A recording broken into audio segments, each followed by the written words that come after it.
사랑하는 성도 여러분, 수요일 아침입니다. 이 수요일에도 하나님의 은혜와 축복 가운데 우리 복된 날, 영적 전쟁에서 승리하는 날, 시험에 들지 않고 악에서부터 멀리 거룩한 삶으로 옮겨진 그 축복의 삶을 누리는 복된 성도들 다 되기를 소망합니다. 말씀 봅시다. 어제와 같은 본문입니다. 로마서 1장 24절부터입니다. 로마서 1장 24절부터 같은 본문으로 말씀 봅니다. 그러므로 하나님께서 저희를 마음의 정욕대로 더러움에 내어버려 두사 저희 몸을 서로 욕되게 하셨으니 이는 저희가 하나님의 진리를 거짓 것으로 바꾸어 피조물을 조물주보다 더 경배하고 섬김이라. 주는 곧 영원히 찬송할 이시로다. 아멘. 이를 인하여 하나님께서 저희를 부끄러운 욕심에 내어버려 두셨으니 곧 저희 여인들도 순리대로 쓸 것을 바꾸어 영미로 쓰며 이와 같이 남자들도 순리대로 여인 쓰기를 버리고 서로 향하여 음욕이 부릴 듯 하며 남자가 남자로 더불어 부끄러운 일을 행하여 저희의 그릇됨에 상당한 보응을 그 자신이 받았느니라. 아멘. 우리의 신앙의 싸움은 결국 세상의 문제가 아니라 영적인 것이라는 것을 계속 살펴보고 있습니다. 궁극적으로는 이 에베소서 6장 10절 이후에 나오는 하나님의 전신갑주를 입으라는 말씀에 대해서 생각을 하면서 주기도문을 살펴보고 있고요. 그러기 위해서 이 로마서의 말씀을 지금 생각하고 있습니다. 우리 중에 아무도 영적인 싸움에서 제외된 사람은 없어요. 지난 주간에 살펴본 것처럼 살아난 사람들, 주 예수 그리스도를 믿어 하나님의 자녀가 된 사람들에게는 이 땅 사는 동안에 영적 싸움이 있습니다. 그리고 그 영적 싸움에서 우리는 예수님이 승리하셨기에 우리도 승리할 것을 믿고 성령 충만함으로 말씀대로 살아가면 하나님의 축복이 넘치게 될 것입니다. 자, 그 영적 싸움을 하는 데 있어서 어제는 선한 것도 잘못될 수 있다는 것을 생각했다면 오늘은 세상이 교회를 향하여 갖고 있는 오해, 그리고 예수 믿는 사람들 중에도 잘못된 세계관, 가치관 때문에 이 신앙생활에 대해서 오해하는 부분이 있어요. 그 부분을 한번 생각을 해 보십시다. 지금 우리 교회들이 점점 침체되고 있어요. 코로나19 때문에도 그렇지만 가장 심각한 문제가 젊은 세대가 교회를 떠나고 있다는 겁니다. 청소년들이 떠나고 대학생 청년들이 떠나고 있다는 거예요.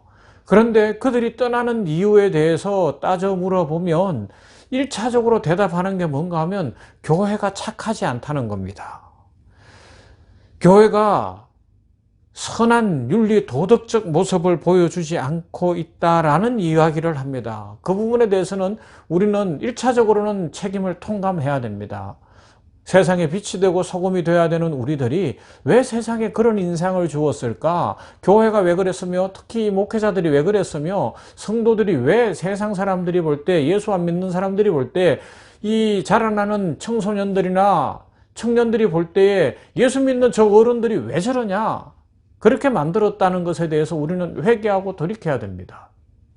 근데 영적인 차원에서 보면 그것보다 더 중요한 요소가 있어요. 오늘 제가 드리는 말씀을 주의 깊게 잘 새겨야 합니다. 오해하지 말고 잘 새기기를 바랍니다. 무슨 이야기인가 하면 기독교의 진리가 영적인 가르침이 핵심인데 이것이 1번이에요. 그런데 이걸 놓치고 이 세상에서 선한 가르침이고 도덕적 가치와 훈계를 가르치는 것으로 생각한다면 그건 기독교에 대한 오해입니다. 이건 아주 영적 전쟁에서 경계해야 되고 또 경계해야 될 사상입니다. 많은 예수 믿지 않는 사람들이 복음을 전하면 착하게 살자는 이야기지요? 이렇게 대답을 하는데 이게 틀렸다는 이야기예요. 기독교를 오해한 겁니다. 이렇게 기독교를 오해했기 때문에 점점 기독교가 필요 없다고 주장하는 세력들이 많아진 거예요. 착한 종교, 기독교 이렇게 되니까 세상이 안 착한데 뭐. 그죠? 그러니까 기독교 필요 없다 이렇게 되는 거예요. 교회가 안 착해 보이는데 성도들이 솔직하게 이야기해 보세요. 우리 냉천골에 아침 말씀 묵상하는 여러분들 양심적으로 우리 같이 한번 생각해 봅시다. 저는 목사로서 우리 착합니까? 아무도 보지 않을 때 진짜 착합니까? 돈 문제 앞에 착하며, 사랑의 문제 앞에 착하며, 나눔의 문제 앞에 착하며, 헌신의 앞에 문제에서 진짜 착합니까? 그런데 거기에 걸리면 안 된다고요. 착하게 사는 것이 기독교라고 생각했는데 기독교인들이 안 착해요. 그죠? 그리고 교회도 안 착한 사람들끼리만 모여 있는 것 같을 때가 있어요. 기독교인이 많아지고 교회가 세상에 많아지고 막 그러면 세상이 착해져야 할 것 같은데 세상에는 악한 범죄가 더 많아지고 기독교 정치인들 안 착해요. 기독교 경제인들 아니에요. 안 착해요. 뭐 많은 사람들이 안 착한 것 투성이에요. 그죠? 그래서 사람들이 점점 더 기독교가 없어도 된다고 생각하고 지난 주간 통계에 의하니까 이제 우리 한국의 기독교인이라고 이야기하는 사람이 전 국민의 한 6%, 17% 된다 그래요.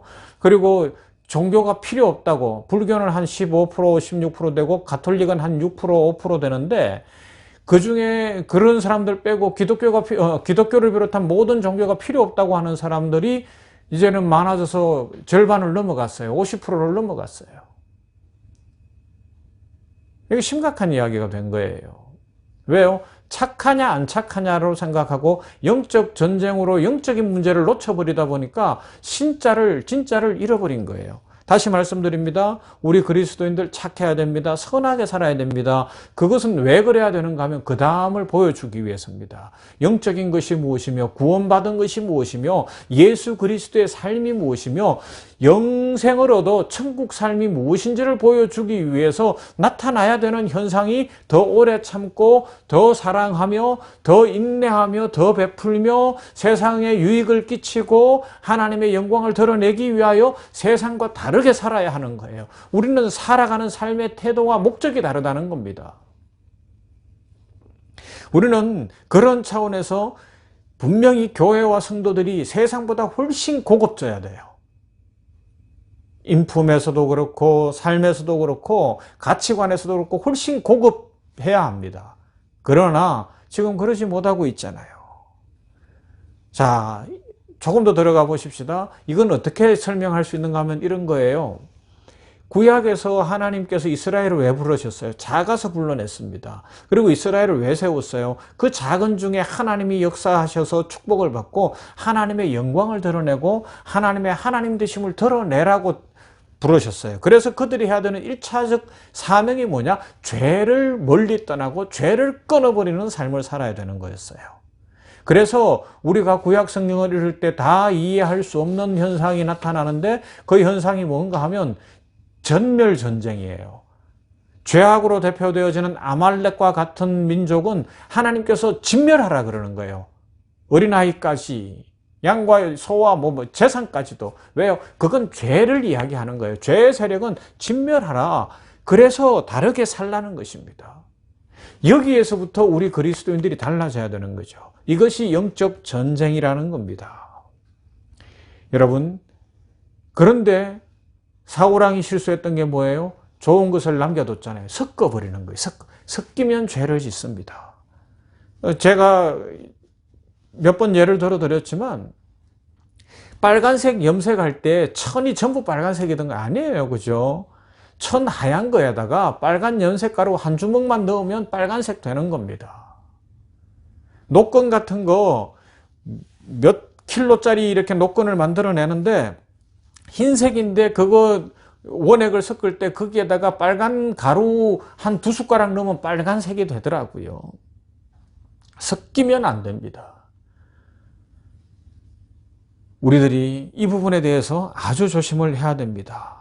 모든 죄를 끊어버리는 차원에서 모든 이방민족과 교류하지 말 것이며 모든 이방민족을 진멸해야 된다라고 주님이 말씀하신 것을 기억하면서 죄와 관련된 것은 끊을 수 있는 것이 우리 성도의 삶이 되어야 되고 영적 전쟁이 그래서 중요하다는 것을 말씀을 드립니다. 이것을 에베소서 6장 11절로 하면 이런 거예요. 마귀의 관계를 능히 대적하기 위하여 하나님의 전신갑주를 입으라. 신앙의 싸움에 있어서 가장 중요한 것은 선의 문제나 의로운 문제가 아니라 영적 싸움이기 때문에 우리 힘으로는 안 되니 하나님의 전신갑주를 입고 살아가야 한다는 것입니다. 그래서 우리 마음에서 형제를 미워하는 마음을 몰아내고 남을 저주하는 마음을 몰아내며 악을 악으로 이겨내고 복수하고 싶은 마음을 몰아내고 주의 이름으로 인하여 핍박을 받으며 의에 줄이고 목마르며 심령이 가난해지며 원수가 줄였을 때 먹이며 도무지 용서할 수 없는 사람도 용서하는 차원까지 나아가는 것이 영적 전쟁이라는 것입니다. 우리의 인격과 삶이 진정으로 주님을 닮은 모습으로 변화되는 것을 이야기하죠. 이것이 우리의 신앙이 요구하는 것이고요. 우리 기독교가 추구하는 진정한 목적의 자리라 그렇게 이야기할 수가 있습니다. 여러분, 죄가 뭘까요? 죄에 대해서는 여러 가지로 정의를 할 수 있는데 이 죄는 참으로 놀라운 능력을 갖고 있어요. 어떤 능력인가 하면 가장 아름다운 것으로 가장 추한 것을 만들어 버릴 수 있습니다. 그것이 뭐예요?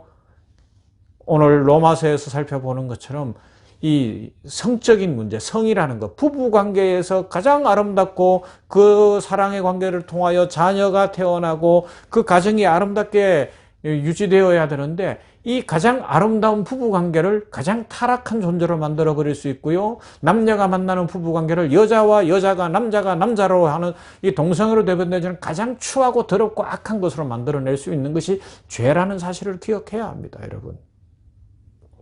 그러면서도 세상은 어떤 가치관으로 영적인 가치관으로 안 가고 착하고 윤리적인 것으로 이야기하면서 이제는 약자를 보호하고 이런 분명히 보호해야 됩니다. 그런데 그 내면에 있는 진짜를 볼 수 있어야 할 것입니다.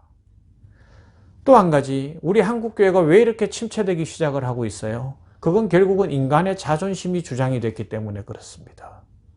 무슨 이야기인가 하면 전에는 하나님 앞에 나와 그냥 무릎 꿇고 살려달라고 울며 새벽에도 밤에도 막 부르짖고 주여 살려주십시오, 주여 축복해 주십시오 그러면서 믿음으로 살아내려고 애를 썼어요. 그때는 교회로 온 국민들이 진짜 관심을 가졌고요. 전도가 됐고 막 예수 믿는 사람들이 점점 늘어났습니다. 안 그랬어요? 60년대 70년대 얼마나 부르짖고 기도하고 진짜 영적 전쟁에서 사탄아 물러가라 하면서 싸울 때는 교회가 막 일어났어요. 지금은요, 자존심을 세우는 거예요. 이제는 먹고 살만해졌다는 겁니다. 이제 하나님 앞에 우리가 무엇을 드릴까 이런 생각을 하고 있어요. 이제 이 정도 교회를 키워놨으니까, 이 정도 교회가 많아졌으니까, 우리가 이만큼 배웠으니까 하나님 앞에 뭘 내세울 수 있다고 생각하는 착각, 이 자존심, 이게 결국은 영적 전쟁의 실패의 요소가 된 겁니다. 여러분, 아무리 큰 교회를 지었고 우리가 아무리 많은 것을 드렸고 우리 몸을 불사르게 드릴지라도 우리가 하나님 앞에 할 수 있는 것은 주여 나는 죄인입니다. 은혜 입어 여기까지 왔습니다. 모든 것이 하나님의 은혜요 축복입니다. 주여 오늘도 은혜 입혀 주시옵시고 오늘도 성령 충만케 하시고 오늘도 능력 주시옵소서. 그 기도밖에 드릴 것이 없는 겁니다. 이것이 영적 전쟁이라는 겁니다. 여러분, 결론을 내립니다. 세상의 가치관, 교회를 향하여 착하냐 안 착하냐 이런 데 속지 마세요. 우리는요, 영적 전쟁을 해야 됩니다. 그래서 이미 구원받은 하나님의 백성들이기 때문에 죄와 싸워 이겨야 되고요. 죄와 싸워 이겨야 되기 때문에 자존심 갖고 사는 것이 아니라 은혜로 사는 것이고요. 세상에 단순히 착해야 되는 것이 아니라 은혜 받고 구원받아 영원한 것을 가졌기 때문에 양보하고 베푸는 자리까지 가는 겁니다. 사랑하는 성도 여러분, 지금 오늘 우리 시대가 얼마나 타락되어 가는지를 기억하며 우리 영적 전쟁에서 승리하십시다. 그리고 이 세상의 가치관이 아니라 영적인 가치관을 갖고 아름다운 것, 선한 것을 아름답고 선하게 만들어가며 우리의 가정들이 복받기를 주님의 이름으로 축원합니다. 아멘. 하나님 감사합니다. 이 아침에 하나님의 말씀을 묵상하며 영적 전쟁에 대해서 생각합니다. 시험에 들게 하지 마옵소서. 다만 악에서 구해 주시옵소서. 하나님 아버지여, 세상의 가치관에 교회가 흔들리지 않게 하시고 성도들이 흔들리지 않게 하여 주시옵소서. 세상은 지금 교회를 보고서 착하지 않기 때문에, 세상과 다를 것이 없기 때문에 교회 못 가겠다 하고, 특히 청소년들과 젊은이들, 청년들은 이제 점점 더 그 가치관 속에서 교회를 떠나는 이 안타까운 시대가 되었나이다. 이때에 예수 믿는 사람들조차도 그 논리에 빠지지 않게 하시고 영적인 것을 보여주게 하옵소서. 영원한 것을 보여주게 하여 주시옵소서. 그러기 위하여 하나님 앞에 나와 주여 살려 주시옵소서. 주여 은혜 주시옵소서. 세상에서 제일 큰 교회를 지었을지라도, 세상에서 제일 많은 것을 드렸을지라도 은혜 입어 그렇게 했을 뿐입니다. 나는 죄인입니다. 오늘도 은혜로 살겠습니다. 주여 복을 내려 주시옵소서. 그렇게 무릎 꿇어 겸손히 기도하는 주의 백성들 되게 하여 주시옵시고, 그러함으로 말미암아 세상에 변화된 삶을 보여주며 예수님이 전부인 것을 보여주며 하나님이 전부인 것을 보여주는, 그래서 영적 전쟁에서 승리하는 복되고 아름다운 신실한 성도들이 다 되게 하여 주시옵소서. 우리의 싸움이 어디에 있는지를 기억하게 하여 주시기를 원합니다. 혈과 육에 대한 것이 아니라 하늘의 권세 잡은 자와의 싸움인 것이기 때문에 아버지 하나님이여, 우리는 선한 것도 또 좋아 보이는 것도 결국은 사탄의 도구가 될 수 있다는 사실을 잊지 않게 하여 주시옵시고, 하나님 앞에 늘 깨어서 진정한 영적 전쟁의 삶을 바르게 살게 하여 주시옵소서. 마귀는 가장 선하고 아름다운 것도 가장 추하고 악하게 만들 수 있다는 것을 기억하고, 동성애가 넘쳐나고 있고 여러 가지로 성적 타락이 있고 온갖 죄악이 넘쳐나는 이 세상 속에서 우리 성도들의 가정, 특히 냉천골의 아침을 묵상하는 성도들의 가정에 진정 부부간의 사랑이 회복되어지고 부모 자녀 간의 사랑이 회복되어지고 가정에서부터 축복이 흘러 넘치게 하여 주시옵시며, 변화된 삶을 살아갈 수 있도록 은혜 더하여 주시옵소서. 아버지 하나님이여, 아버지 하나님이여, 이 땅 고쳐주시기를 원합니다. 착한 것 따지다가 결국은 영적인 것 놓쳐버리지 않게 하여 주시옵시고, 아버지 하나님이여, 온갖 개인주의와 여러 가지 잘못된 사상이 이 사회를 휩쓸고 있사오니 교회가 깨어 다시 말씀 앞에 서게 하시고 성도들이 깨어 주의 말씀 붙들게 하여 주시어서 이 세상에 빛이 되고 소금이 되어 이 땅이 고쳐지게 하옵소서. 이 이스라엘 백성들이 왜 부름받았는지를 기억하고 죄를 끊어버리는 삶을 살며, 아버지 하나님이 오늘도 다만 악에서 구하여 주시옵시고 시험 들지 않게 하여 주심으로 말미암아 죄를 이기는 삶을 통하여 가정이 회복되어지고 삶이 회복되어지고 축복이 넘치는 아름다운 인생 살아가도록 우리 모두에게 은혜 더하여 주시옵소서. 예수님 이름으로 기도하옵나이다. 아멘. 찬송합시다. 오늘은 찬송가 9장입니다. 하늘에 가득 찬 영광의 하나님. 찬송합니다.